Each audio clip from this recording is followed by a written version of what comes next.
Terence Crawford out here looking like Black Panther with no suit. That boy look in shape for this fight with Canelo Alvarez. Let's talk about it in this video. Smash a like, sub to the channel, share the video. I'm live Monday, Wednesday, and Thursday night at 7:30. You can also catch me live Sunday mornings with KC Boxing Network, Sunday mornings at 9 a.m. Central Standard Time. Let's get it cracking. So, Terence Crawford, bro, dropped a picture on Instagram, got the whole boxing world talking where he looked. You can see the weight gain. You can see he looked bigger, and it's nothing but muscle. He got to be working at 1 to 3% body fat, right? And a lot of people are saying, uh-oh, Canelo's in trouble. Look at Bud. And this is what I think about it, right? Smash a like, sub to the channel, share the video. This is my analysis of the shape that he's in. He's always in phenomenal shape. He's always in phenomenal shape. I've never seen Terence Crawford come to a fight and not be in tip-top shape for that fight, ready to go. So that's to be expected. You can tell that he's worked hard in the weight room, in the strength and conditioning, to pack on some muscle, to be able to put some bricks in his back pocket and be able to deal with the jump in weight class, which is a 21-pound jump. I'm not really worried about nor counting the 154-pound fight because it was one fight and he never got acclimated to 154 pounds. He was 147 for years and years, 154, and then boom, straight to 168. So essentially, 21 pounds is the weight jump. 14 pounds if you want to count the 154-pound limit that he used to fight at. But it's a big difference from where he was fighting at in his most recent fights. And you can see it. You can see it in the picture. Now, here's what I'll say. If he can beat back Father Time, if he can beat back science, then Canelo could be in trouble. And you should never count out someone of Terence Crawford's accomplishments, someone of his caliber, someone of his mindset. So you should never fully count him out, right? The concern that I have is with the bulkiness and adding that much muscle is the science of it. Muscle takes more oxygen to run. Meaning when you carry a ton of muscle, you gas out quicker. When your body is not used to fighting at 168 pounds, you will have gas tank issues, potentially. A lot of people do. Your power doesn't hit the same as you move up. That is why you see all the time fighters, as they move up, the power begins to go away. And then they can potentially get it back if they acclimate themselves to the weight class, and then they grow into it, and then their power start coming back. Just look at Terence Crawford's career. He became a real knockout artist at 147 pounds. Knocked out everybody at 147. He went up to 154. Madrimov took his shots way better than the guys at 147 took his shots. Now, maybe he gets that power back.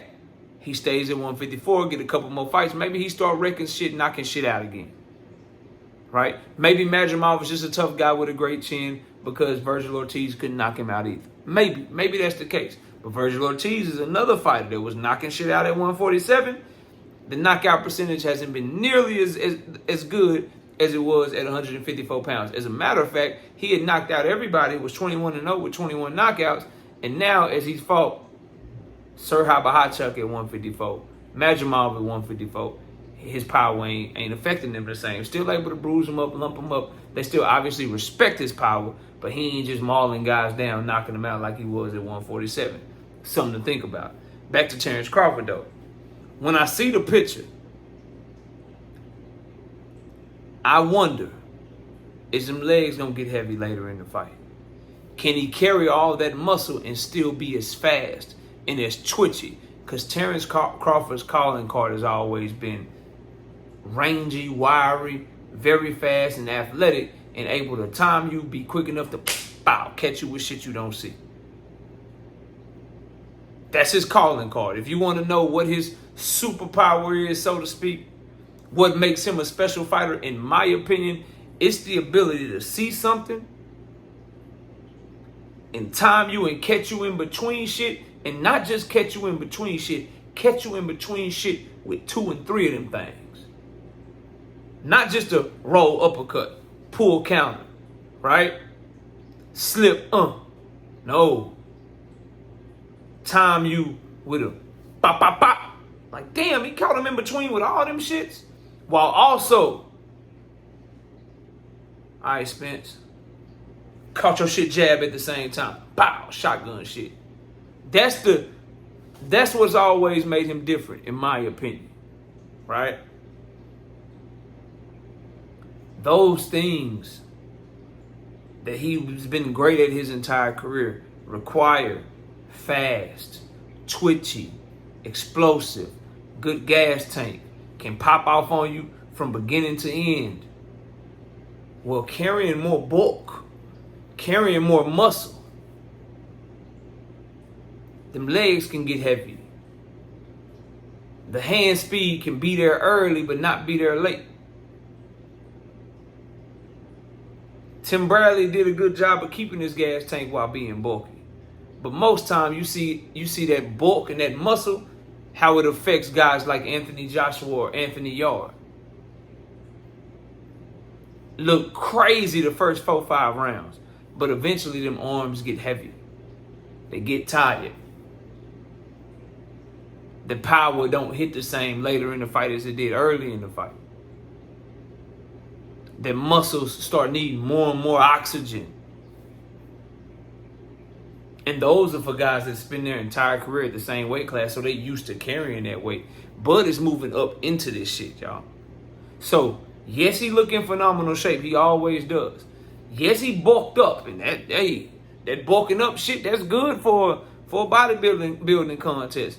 Not saying that he can't just surprise me and surprise us all, but that bulking up shit and getting real big, it can fuck with your gas tank and fuck with your stamina and fuck with the things that he does best, which is being explosive from 1 through 12, being fast from 1 through 12, having a great gas tank and can turn it on late or turn it on at any time from 1 to 12. And on top of all of that, how does he take a punch at 168? Because all them muscles and shit, that ain't gonna help your chin. So we'll see how this all plays out, bro. But I'm not as blown away as some people are. Like, yes, he look in shape. Yes, he look like a G.I. Joe. Yes, look like that snack pack got him snacked up, packed up. But you going that bitch too bulky, you carrying a lot of muscle, and you ain't used to carrying it in your body. It's like, woo, what the hell going on here? You may not see the same Bud that you used to see. Matter of fact, because we didn't see the same Bud at 154 pounds that we saw at 147. He need to be the Bud. He need to be close. If he can't be the Bud that fought Madrimov not winning this fight. Like, let's be real, bro. The guy that fought Madrimov and looked how he looked against Madrimov, not beating Canelo at 168 pounds. The guy that fought Earl, a version of that guy, give Canelo all kind of problems in the world. But still may just be too small. Because Canelo may just take his punches and he's better at timing than Earl. He can catch Bud in between shots. He can go to the body. He can do things that Earl can't do to Bud. Even that version could be just maybe like too small. But if he want any shot, he can't be a lesser version of the guy that fought Madrimov. He got to be close to, if not a better version of the guy that fought Earl, bro.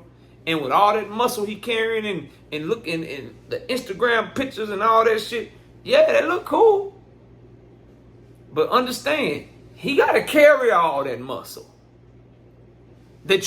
That same muscle that got you so like, oh my God, I ain't never seen Bud look like this. Remember one key point. He got to carry all that shit in the fight. So while we saying he took it serious and we saying, oh, the bulk up, bro, he bulked up. He looked big. I ain't never seen Bud look this big, this cock diesel, boy, he looking strong. Remember this point, bro. he got to carry all that in the fight. So while you're glazing, and we all rooting for Bud, I know I am. I don't know who. While we rooting for Bud, we want to see him whoop Canelo ass. Remember, bro, you're surprised because you ain't never seen him look that swole. You ain't never seen him look that vascular, that muscular. You've never seen him look like that. Then remember that all them muscles that you ain't never seen him look like he had, and how swole you ain't never seen him look that swole. Remember, he got to carry all that shit into a fight and still find a way to be just as fast, just as explosive, have just as much energy, have just as much stamina, while dealing with a dude that's going to be bigger and faster and more skilled and stronger than anyone that he's ever fought, and more experienced than anyone that he's ever fought. Remember all these points, bro. Smash a like, sub to the channel. I'll see y'all soon. Peace.